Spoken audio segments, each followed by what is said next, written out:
Hello. This is Richard Hobbs. Uh, Here's some email addresses.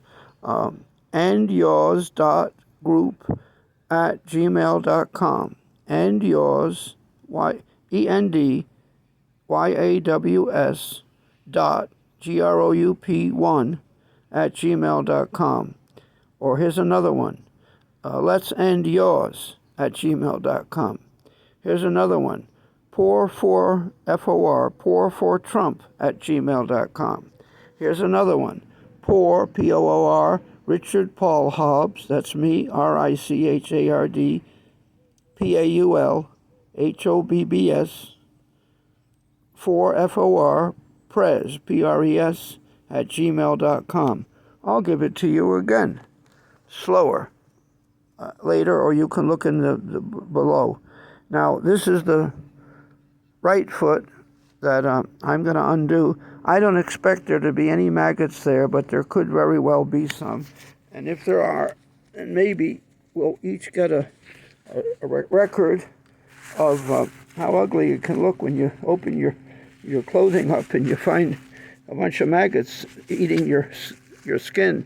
It's scary, but it's really not scary because we already know that maggots can only eat dead skin. They seem only to eat dead skin. They don't eat living skin. And that's why sometimes some doctors and health people will use maggots to fix wounds.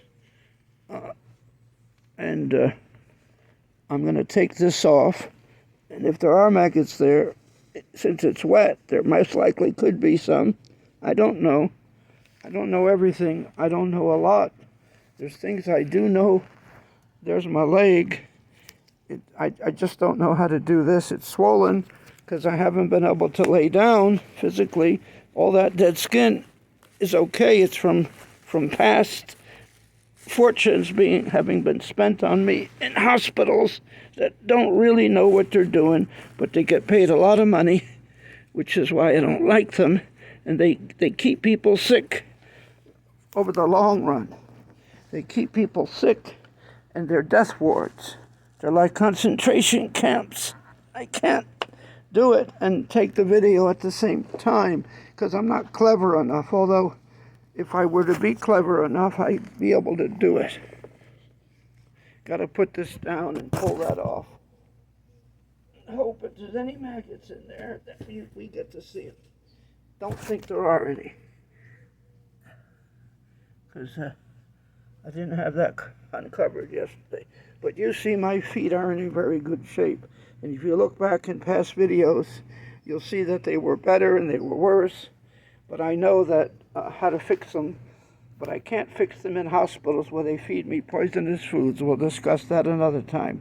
There's something called a sodium-potassium pump, which the hospitals, doctors are idiots. They don't understand what it is, and they keep people sick. They poison people with the food they feed them in hospitals and nursing homes, and they violate the sodium potassium pump, and they feed nightshade to everybody happily, and then they offer them marijuana to get rid of the pain that they wouldn't have. Half of them wouldn't have any pain if they'd stop using deadly nightshade derivatives like potatoes, tomatoes, peppers, eggplants, and tobacco, and all the other plants that were cultivated 800 years ago from deadly nightshade. A little poison grows anywhere in your yard.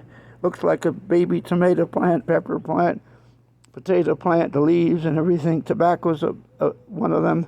All cultivated in Central America, South America by cannibals who wanted to it grew like a weed, and they cultivated it.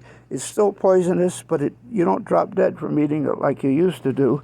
It takes years for it to poison you to death. And certainly, if everyone in the United States stopped using all those foods for good, in about a year, half the arthritis would go away. And if they would give everyone the correct sodium-potassium balance, along with all the other minerals, the way science says it should be, they wouldn't have very much more dialysis or fake diabetes or anything. We're going to quit this now under 5 minutes, so we'll get it on. Thank you. andyourschurch@gmail.com.